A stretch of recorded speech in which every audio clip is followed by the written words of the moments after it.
It's the 120 podcast, and it might be the off season, but I'm Mikey Finelli alongside Ben Hootie, and we are here for a interview episode with Michael CARICO of the Chicago Cubs, and recently was drafted by them in the July amateur draft. And Ben and I had the opportunity to talk to him just a couple of weeks ago. I think it was a week ago by this point, by the time we're recording now. But we will be releasing that on this Wednesday, and that'll become kind of the habit for the off season. Wednesday interviews will be kind of the norm, in addition to Ben's show on Mondays and Fridays. You want to get into that, Ben? Yeah. Obviously, we talked about it in our season-ending episode. Crosstown Trivia Classic. It's officially a thing. Haven't been able to speak on it on the podcast yet. Obviously, we've been talking about it over social media. The first episode is out. It came out on Monday. That one is between a couple of Sox fans. The only team in the tournament, David McBurdy and Ethan Courts, against Dom Amedio. It's a great match. I've heard nothing but great feedback so far. Those episodes are exclusively to YouTube. They will release every Monday and Friday. The tournament, the bracket is on all of our social medias right now, so make sure to go check that out if you want to have a better idea of how things are going to go. But Monday through Friday, Crosstown Trivia Classic. I think it's going great right now, and I'm excited to record more. And yeah, Friday as of now is Mikey and Liam. Mikey is a participant in the tournament, so that will surely be a lot of fun. But yeah, let's get into this CARICO interview. Yeah, Michael CARICO of the Chicago Cubs, our first in the series of Wednesday interviews here on 120. Enjoy.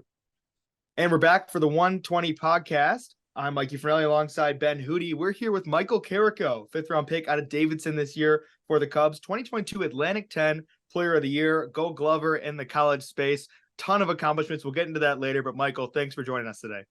Absolutely. It's good to be here. So it's pretty funny. When I was looking at your resume and stuff today, you're younger than me, actually, but you're older than Ben. So we're all the same age. We're all here. I mean, we're all 2002, 2003.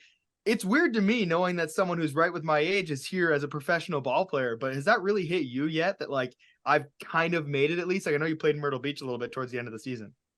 Yeah, I think it's definitely hit. It definitely took a couple of days after the draft before it hit, but I think once I flew to Arizona at the spring training complex, I think that's kind of really where it started to hit me a little bit. So it was definitely really cool. Yeah, now I just want to give a rundown for our fans. If you could give us a rundown kind of where your baseball career started to where you are now with the Cubs. Yeah, so I guess my dad, when I was super young, had a big influence on me. He was a big baseball fan. And so I think I was like 3 years old when I started playing t-ball. And obviously I played my whole childhood. And then I went to Davidson College. And I think just from there, honestly, I kind of was a little bit of a late bloomer. So, but I think it was just really cool, the opportunities that I got at Davidson. And I was just lucky enough to be in the position that I am right now. You did well at Davidson, all-time single-season home run record a couple years ago. What is it about Davidson that you really enjoyed in your experience? Why'd you pick it in the first place, and what kept you there throughout college before getting drafted? Yeah, I think one of the main things was I obviously out of high school I was pretty small, and I got under recruited a lot. Only had 2 offers out of high school, and Davidson was one of them. And also Davidson was one of the only schools I thought I could actually catch. So just between that and the interest that the coaching staff showed me and the education that's at Davidson, I think it was a really easy choice for me to decide to go to Davidson. And then I think just, with that and staying at Davidson, and I feel like I was super loyal to them for them being loyal to me throughout the whole recruiting process. And I think just throughout the first 2 years that I had there, that I wanted to go back for a third year for my junior year before I got drafted. So I think just a combination of all of those things was the reason why I stayed. Sticking to Davidson now, from 2021 to 2022, you made a huge jump, like just obviously dominated, set the single home run record for Davidson that season, and became one of the best catchers in college baseball. What kind of helped you make that jump to be one of the best hitters in college baseball?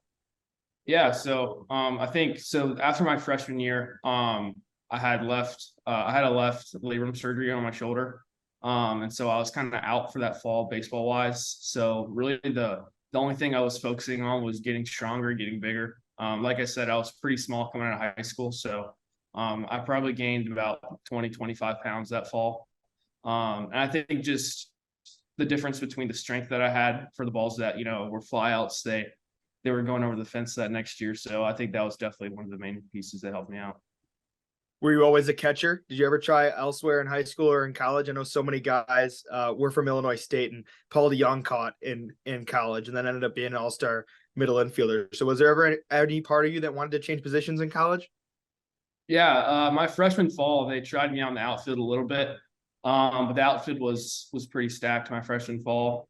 We had Parker Nolan, Ruben Fontes, and Trevor Candelaria out there, and Ruben, I believe he had like 14 home runs his sophomore year too. And then Parker and Trevor were first team All A10 my sophomore year. So it was a little bit more stacked in the outfield than it was catching. So they decided to just keep me at catcher.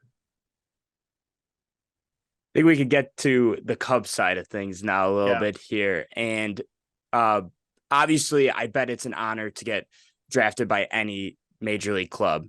But we're a little biased around here, obviously. The Cubs are one of the greatest organizations on the planet Earth, whether it's baseball, basketball, whatever it might be. It's a little sweeter knowing the feeling of getting drafted by like such a great organization as Chicago is. Oh, absolutely. I think just the history behind Chicago, I think is just so amazing. And the fan base that Chicago has. I've only been to 2 Chicago games, but the 2 games I went to, they were pretty cool. Just seeing the fans, how rowdy they can get at times is pretty electric. So I think it's just an amazing feeling to get drafted by such a historic organization. Was this after you got drafted, or had you gone to a Cubs game previously before becoming a Cub? I went last summer for the first time. When I was driving up to the Northwoods League for the summer, me and my dad stopped by last summer for the first time, and then this past fall, actually, I went to another game. So right after I got drafted. That's awesome. And as Ben pointed out, the Cubs in this organization are second to none when it comes to like that fan experience at Wrigley Field and stuff like that. I know I don't have to tell you twice about that, but did you interview with the Cubs previously to getting drafted? Did you talk to scouts and things like that? I mean, whatever you can tell us, was there an awareness in your head? Hey, these guys might take a flyer on me. Yeah, I think that I talked to quite a few teams. Cubs was definitely one of them. And so I think just talking with my agent before the draft, it was kind of like in the background a little bit. And then also my head coach also knows the GM for the Cubs too. So he was kind of talking to me a little bit about that. And I think that was when I kind of started to realize there was a possibility to go to Chicago. When you went to that game back in this past fall, did you have the ability to talk to any of the coaches, guys, get any advice, anything like that? Just like what it is like to be a minor leaguer? When I went to the game, not really. It was honestly spur of the moment. I literally got tickets like 2 hours before the game started. So I didn't get anything scheduled. So I was trying to keep it pretty low key. But we hear all about this minor league experience. Like we've seen all the movies like Bull Durham and everything and all this stuff that you're in the minor leagues. And I know this is your first season of it, but what was that like for you? Just in a kind of a flash of what it could be for, maybe next year and stuff like that in Myrtle Beach. Did you enjoy your time in the last little bit of the season? Oh, absolutely. Yeah, definitely in Myrtle Beach. It was a ton of fun.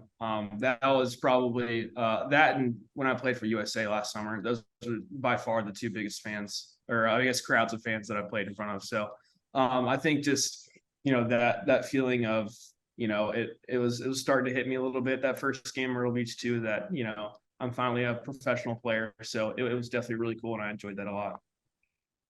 Yeah. What was it like representing? Sorry, I'm sorry, man. I don't mean to cut you off, go ahead.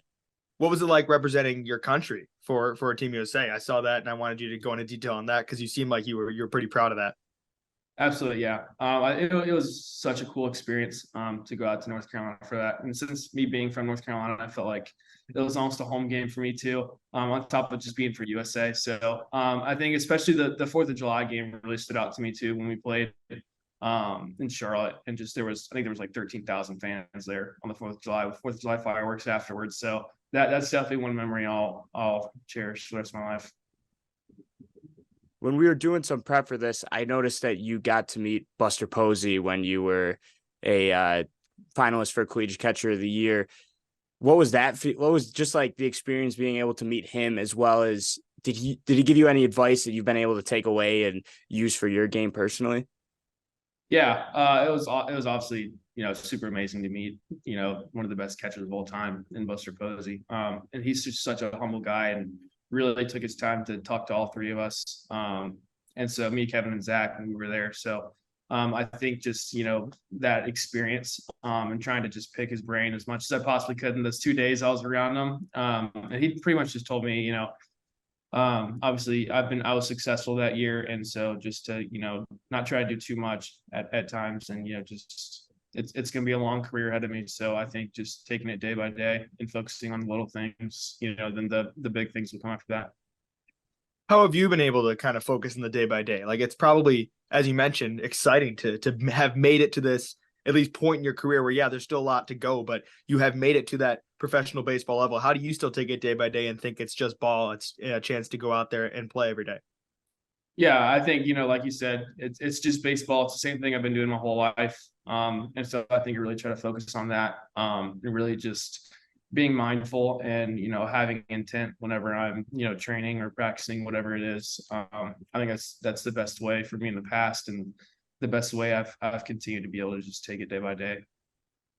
Kind of leaning off that, what are some things that help keep you motivated? Because obviously baseball is a tough game. It's a grind, but what are some of the things that help keep you motivated when you might not be having the best couple games at the dish or behind the dish, I'd say? Yeah, I think there's quite a few things. Obviously, I think just being able to take a breath and realize that, I'm in a amazing situation. God's blessed me with, being able to play in front of these fans, being able to be a professional baseball player, doing what I love for my career. And I think just being able to, when I'm over 3 with 3 strikeouts or whatever it is, just being able to take a breath and realize that, this is still baseball. It's still fun, even when you're not playing well. So it beats a lot of other jobs too. So even when you're not doing good. So I think just, being able to step back and say, I'm just blessed to be where I am. And to know that the days of, going, hitting a couple home runs in games, they'll come even when the days of struggling are here. All right, you're a Cub now, but let's take it way back. Who was your team growing up, and what was your favorite memory from being a fan of that team? Yeah, so I was an Orioles fan growing up. So my first name is actually Michael Brooks, and the Brooks part of it came from Brooks Robinson. So yeah, my mom and dad had a little fight over my name when I was born. My mom wanted Michael, my dad wanted Brooks. They just decided to combine them together. So that's definitely where my name and why I'm an Orioles fan came from. That's awesome. That's a fun little Easter egg that we wouldn't have probably known had you not told us. Did you kind of feel a calling to be a professional ball player growing up with Brooks Robinson in your name? Absolutely, yeah. Especially with my dad too, just him pushing that on me from a young age. It was kind of one of the things where, when I was younger, all I did was play baseball really. So I kind of knew from a young age that was what I was going to do for sure. Do you have any favorite players on the O's or just across Major League Baseball that you kind of looked up to growing up, whether it's retired or still currently playing? Yeah, I think I wouldn't say there was a ton of players specifically. I think, honestly, Michael Jordan was like my favorite athlete growing up, just his mentality. Especially my dad was a Michael Jordan fan too. So my dad had a pretty big influence on me growing up. He was definitely one person I always looked up to. And so I really just wanted to, make my family proud and make me proud. From your name to North Carolina to Chicago, I think you're on the Michael Jordan track.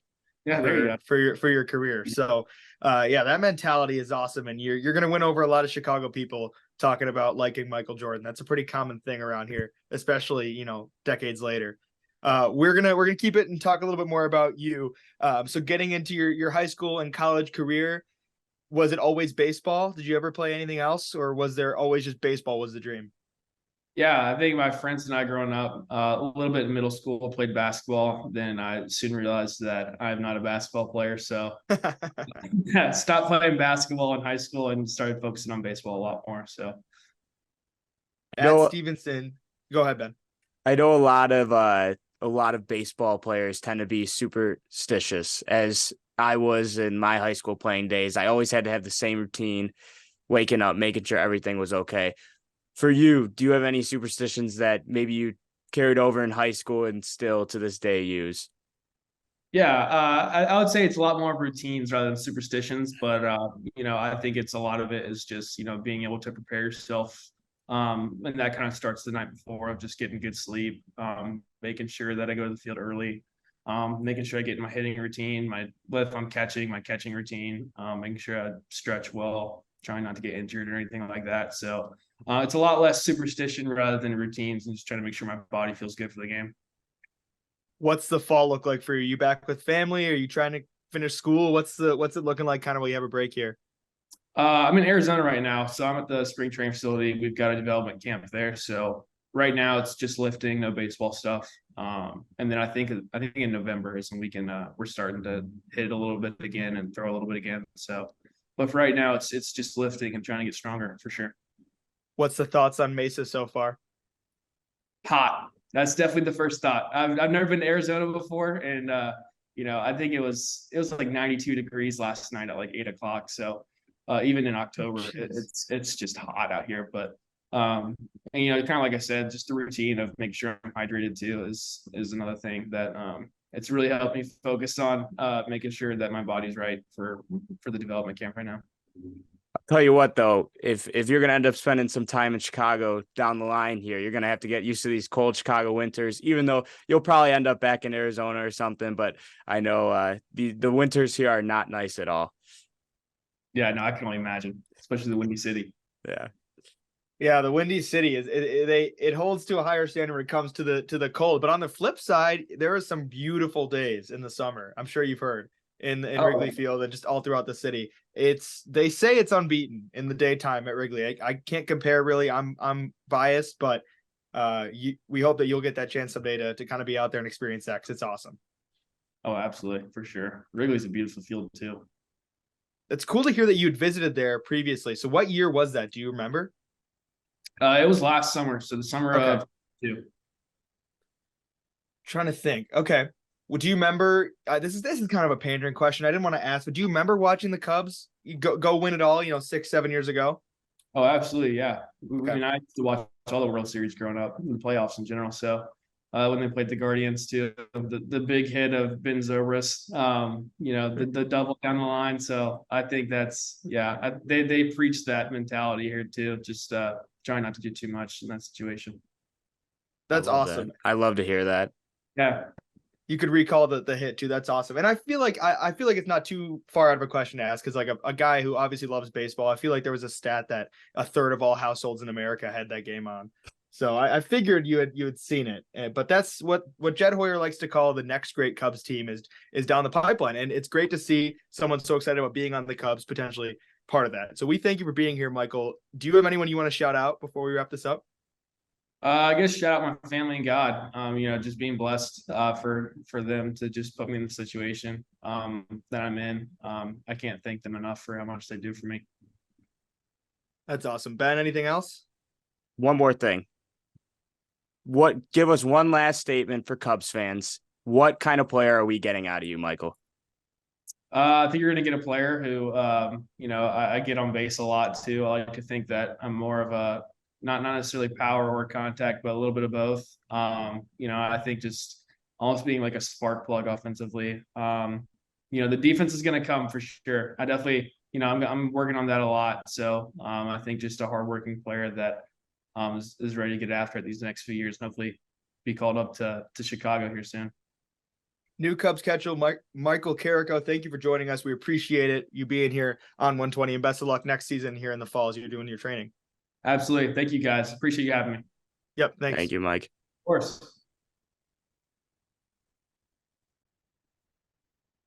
Again, big thanks to Michael Carrico for doing that with us. Our first offseason interview. We're going to keep it right here. If you're new to the 120 podcast because of that interview, if you're enticed to come listen to Mike, we hope you stick around and listen to myself and Ben because we do 120 podcasts throughout all of last season. We'll do it next season throughout the offseason. We're going to keep it here and talk a little bit about what I call Red October right now, but there are 3 other teams still left, and including Ben's Texas Rangers, and the MLB postseason is anything but over. Yeah, it's been a very weird postseason. I feel like a lot of people upset with the format. A lot of sweeps actually. The entire wild card round was sweeps, and Mm-hmm. obviously the Rangers swept the Orioles, which I think kind of shocked all of America. Uh, Arizona Diamondbacks swept the Los Angeles Dodgers, which is probably the biggest surprise of them all. So, yeah, 4 teams left standing currently as it stands as we're recording. Obviously, you guys will be listening tomorrow. We'll know what the outcome is of the Phillies Diamondbacks game on Tuesday night. But as we go into it, Texas Rangers up 2-0 on the defending World Series champion Houston Astros, and Phillies up 1-0 and potentially 2-0 tonight. So when we did our 120 bracket picks, Ben had the Rangers to win the AL. I had the Astros and Phillies. So my picks are both live. You have the Dodgers, so those are no longer with us. But the Astros are still alive, the Rangers are still alive, and the Phillies are still alive. So we made some good picks. But I'm fully rooting for, as I said when I made that bracket, I didn't even really do it by skill. I did it by who I was most excited for. And my God, I didn't realize how much of a team of destiny the Philadelphia Phillies would become. I wanted to start there. Even last night, the game 1, first pitch of the game. The scorebook hadn't even loaded in. Kyle Schwarber, goodbye. Red October. That's all I want to talk about. I wish we could start a whole Phillies podcast. I mean, to be a Phillies fan right now, it has to be so cool. They poked the bear. They got what they wanted. The Braves won one game in what felt like a way closer series. And the Phillies are already cruising through the start of the NLCS in a 1-0. I mean, Nick Castellanos, Bryce Harper, Trey Turner, Kyle Schwarber, all former Cubs or Cubs adjacent, Cubs respect guys. But why would you not want to see this team win the World Series? And if they do lose, I hope it's Texas, Ben's team, because they're a bunch of likable guys too. But my God, they are awesome. Yeah, I fully agree with you. I obviously would like to see Texas win the World Series, but if Philly wins it, I have no problem with that at all because, as you said, very likable team. And who would have ever thought, because they're a Philly-related sports team and, their fans are the biggest D-bags in the world. Obviously, I think we've kind of switched on that after we they've won us back after we had a little run through with Braves Twitter. Just check out my tweets. You guys can see how I feel about them. We're still going, by the way. Yeah, man, Philly is just awesome. And as you said, they are a team. It feels like they're a team of destiny. And I don't know if you said this now or if we talked about it previously. They really did. Atlanta really did poke the bear with Bryce Harper. And it's just, he obviously has not reached the mountaintop yet. He got very close last year in winning a World Series, but here he is again. And I just think it's so cool that, and I guess we could tie this into a Cubs related thing about how I just think it's so cool how Bryce just cares so much about that city. I mean, seeing his post-game interviews, obviously reporters ask him about the game and everything like that, but I swear every single night he's just praising Philadelphia and the city. And he always talks about how they're just a great blue-collared city that works for everything that they want and to achieve their dreams. And he always relates it back to the Phillies, the team that they are. They are a blue-collared team, even though they've spent a lot of money. And but it doesn't matter because they've been counted out so many times now, going all the way back to last September. And, here we are again. They were a wild card team, a little, obviously not the lowest record in the wild card like they were last year, but still just, and I think me and you saw this coming too, because I also had the Phillies beating the Braves and going to the ALCS. I wish I also put the Phillies in the World Series, but they're just a fun team. They're really just fundamentally great baseball team that I think truly feeds off of that crowd. And it just makes me jealous. I want that feeling back because that's exactly what the feeling was like from 2015 to 2017.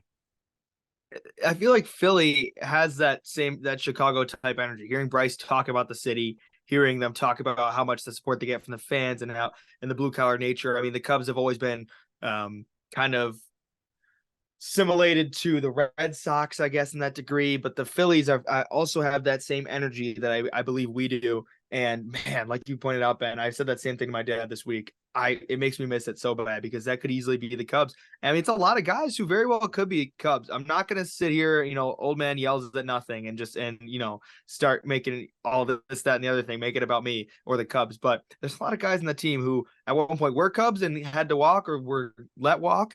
And then there's a lot of guys who they thought the Cubs would be in on for monetarily and Trey Turner and Bryce Harper, and especially Trey. I don't really care. He had a terrible regular season and frankly is really heating up now, which is great. I'm happy for Trey. I like him. But it's still to this day, seeing how much he's committed to Philly, seeing how much he's committed to still being so great in October and rushing back from injury, and seeing how awesome he is, it still pains me that hashtag Harper to the Cubs 2019 didn't do enough on Twitter for Bryce to be wearing blue pinstripes. I don't even want to talk about it anymore. I just like, it sucks obviously when it didn't happen, but I just, at this point, like, as much as Bryce Harper was great with the Nationals, he's like a Philly for life. And he's a Philly for life. It's just so cool to watch and see happen. The other thing that I think is so cool about Bryce too, and obviously it feels like we're glazing him, but who really cares? We are. I just think it's so cool how like all of America's perspective on him has changed. When he came up into the majors, I think everyone was excited for him. All eyes have been on this kid since he was 13 years old. He's kind of like what Connor Bedard right now is for the Blackhawks, of course. But all eyes were on him. And he kind of got into a little bit of scuffles. I think he was probably one of the most hated players in his days with Washington, just because he kind of seemed like an asshole kid. And I don't think that mentality has necessarily gone away, but now it's the fact that he's like this big chiseled vet that just hits bombs in the postseason and has his city's back no matter what. Like, it is just so cool to see, even if he's playing for the Phillies, which is a team that majority of America hates. Like, it is just so cool to see that this guy, he's just got that swagger. He's a big chiseled vet. He's just a beast. And even remember back in 2016 when we were playing Bryce Harper and he got off to that insane stretch, and I think the Cubs walked him like 13 times in that series because they just didn't want to pitch to him. Even then I was like, this guy just makes me so angry because I know every time he comes to the plate, he's going to hit a bomb. But now it's like, you know what? I love him. He's just so fun to watch and so fun to root for as well. Temper becomes, passion, determined. Oh, wow, look at that guy. When he gets that maturity and that veteran status and they start fucking winning. Yeah. And I apologize because Ben's usually the one that drops the F-bombs on the show. But I mean, that's the biggest key. What did they do in Washington? He won the home run derby over Kyle Schwarber. No, they never, which is kind of a funny connection by the way, but they never went past a single round. Yeah. And then the year after he leaves, you know how infuriated I would be if I was like the chosen one for a franchise in Washington, and then the year after I leave, all of a sudden the monkey's off the back and they go win the World Series. He's got to be, every time he goes into a playoff game, I guarantee you that's got to be on his mind a little bit like, hey, this is my chance. And he got so close last year and he plays with such energy in the postseason. It's awesome. I love it. And that also, I think, builds off like a couple of really not like really mediocre couple of years in his first years in Philadelphia, where it was just like they had this team in place that was young, and we thought like, because that offseason that they got Harper, they also spent the big bucks on Jake Arrieta, and it was like, okay, maybe this Phillies team is something to keep your eye on. And it was more because they developed these prospects, and everything was kind of starting to come to fruition with Bryce Harper being that main anchor. But that didn't work out for so many years. And really the only guys that have kind of stuck around since then has been like Nola and Hoskins, who's obviously dealing with the ACL injury, and Harper. So you know what the Phillies did to say, you know what, this rebuild or retool with these young guys didn't work. They just said, fuck it. We'll put all the money on the table, get these big bats like Turner and Castellanos and Schwarber, like you mentioned, go get a incredible starting pitcher in Zach Wheeler, who they're paying under $100 million for, and is easily a top 10 pitcher in the game if you just take postseason into play, because the last 2 years he's been just incredible in the playoffs. It's just so cool to see, because I think teams get mad, or fan bases get mad when teams use money to fix their problems, because it doesn't work. It doesn't work all the time. Look at the Padres and Mets this year. But this Phillies team, all their guys got the big bucks, but they still show up every single day ready to play and kick the shit out of their opponents. Got to be a team. Can't let egos be a factor, and you got to play good baseball. The Diamondbacks, on the other flip side of that, are what the Cubs could have been. In the truest sense. They lost their first game of the postseason last night. I'm not rooting for them this series. I'm rooting for the Phillies, but they just rolled the Brewers and the Dodgers. I don't think the Cubs would have rolled the Dodgers the way they did, but the way Kershaw and Bobby Miller and Lance Lynn I think that was all three. The way they pitched, Felt like Ben there, just naming all those off the dome. But no, the way that they pitched was just abysmal. And I think didn't Kershaw and Lynn both only go like an inning or something like that? Or Lynn only went like an inning. Kershaw let up like 7 runs. They got 4 1/3 out of their starting pitching in the excuse me, in the NLDS. Yeah, this is why, me and Mikey were probably, as you said it earlier, old man screaming at a cloud saying, just throw your name in the hat and see if something happens. That is exactly why I wish we were in Arizona's position, because I'm not saying that we would have swept the Brewers and gone on to sweep the Dodgers, but all you need to do is get your name in the postseason ring and anything can happen. You have 2 wild card teams right now in the National League Championship Series. There's going to be at least 1 wild card. There's only 1 team that with a bye that has a chance of even making it to the World Series, and they're down 2-0 right now. So that's why I preached it for weeks and weeks and weeks. It didn't matter at the end of the day if you got a pennant or a bye to go along with your playoff aspirations. Because at the end of the day, once you throw your name into that ring, anything could happen. That's just playoff baseball. Braves had I would think just under, maybe just about 200 wins over the last 2 seasons, 2 divisional titles. And the team in their own division is about to go win the NL over them 2 years in a row. So yeah. It really is. I don't mean to jinx the Phillies, but it really is crazy how baseball, more than any other sport, can be anyone's game. Once you stamp your ticket, once you get to the dance, you could be the last one there. Let's talk about the AL briefly before we wrap this up. Obviously, a Cubs podcast, we want to stick mostly with the NL, but you are a Rangers AL fan. You've been for the last couple of years, you told me, and we went to a Cubs Rangers game together the night before Easter, all the way back in April when we were young men. Before we were chiseled vets like Bryce Harper at this podcasting game, we went to a Rangers and Cubs game. The Astros, though, down 0-2, a team that's won the AL pennant. Is it 4 times now since 17? Yeah. Yeah. And 7 straight ALCSs. So just incredible stuff out of them. Are the Texas Rangers the ones to finally kind of stop this Astros train after the last couple of years? Texas is really interesting, man, because, I don't think vibes could have been lower going into the postseason. They blew that massive AL West lead that they had. And granted, I know injuries happen to the starting pitching. You got your big gun and Max Scherzer, and he only made a couple starts. He's pitching tomorrow, though. Or tonight, once this episode releases. Nathan Eovaldi, who was probably the leading horse for AL Cy Young, went down in July. So it's just kind of crazy how once the playoffs turn, anything could happen. And I think the reason why Texas is just, as much as, they do have a lot of vets like Seager and Scherzer and Eovaldi who have had postseason success, there are a lot of young guys there too. Evan Carter, kid came up in August, 21-year-old kid, didn't turn 21 until September, is just having the postseason of a lifetime right now. He just won't stop getting on base. He's a top Rangers prospects, top 10 prospect in baseball. But still, obviously we saw with PCA, it's hard to make adjustments coming into the major leagues after spending so many years in the minors. This team, I think the biggest reason why they turn the page in October and are able to dominate and have yet to lose a postseason game is really the man at the top, and that's Bruce Bochy. I mean, he's done this so many times now. He's brought the Padres to a World Series. He's brought the Giants to 3 World Series, and he's 2 games away from bringing the Rangers to the World Series.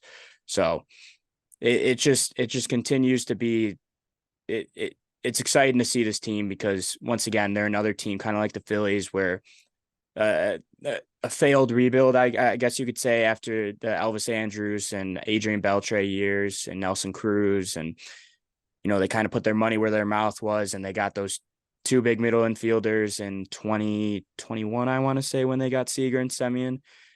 And, they had a nice foundation around them with Nathaniel Lau and Adolis Garcia, and traded for Jonah Heim. And, man, things are just going great out there in Texas. And they've only played 1 home game so far, but that crowd in Texas was pretty sick in that barn. Scherzer to start Wednesday night. Yeah. Mad Max. 2 eyeballs, 2 different colors. And he's been there before in a couple different teams. He has a ring with that non-Bryce Harper Nationals team. He did it for a couple years ago. He went kind of far in the playoffs a couple years ago with the Dodgers. And he is just a a guy that you want to see on the hill. Obviously came back from injury, wasn't doing amazing previous to the injury after the trade deadline, but that's definitely someone you think could be a series changer, both for a 2-0 lead in the ALCS and then potentially the World Series. And the crazy part about Texas is when they were going into the postseason, all anyone was worried about was starting pitching was starting to struggle really badly, and that bullpen was just depleted, beaten up, bad. Bochy has a really good game plan on how to use his relievers right now when he's going to Spores and Chapman and Leclerc, and I'm pretty sure they have an ERA under 2 this postseason. So the bullpens showed up, and I know it probably gave Texas Rangers fans a little bit of a scare yesterday when Chapman almost I think Chapman loaded the bases with nobody out and they got out. Or no, excuse me, that was Evaldi, but still Chapman got into a little bit of trouble and they managed to get out of it and get the win. So Been there. Yeah, it's an exciting team to watch, and it's one of those teams that you look at, even though they're on the AL side, where it's like, man, I wish I could have it. And I think that's where you look at this offseason, where it's like, this is the offseason where you have the arsenal to potentially make trades and you have the money to go sign free agents. So go get it done, because you could potentially be in the same position that the Phillies and Rangers are in this year with the Cubs. Thanks for listening to Michael Carrico on this edition of 120. Friday, new episode of the Crosstown Trivia. Monday, another episode. Wednesday, another big interview with Brett Bateman, also of the Arizona Fall League and recently of the Chicago Cubs minor league system. And then I'm not going to release it yet who it is, because in 2 weeks, we'll have potentially the biggest interview yet for the 120 pod. Not a knock on Mike or Brett by any means, but it's a voice that you will recognize, and it's not myself or Ben. And we'll be back in 2 weeks then with that interview. So thank you for listening. Go Cubs.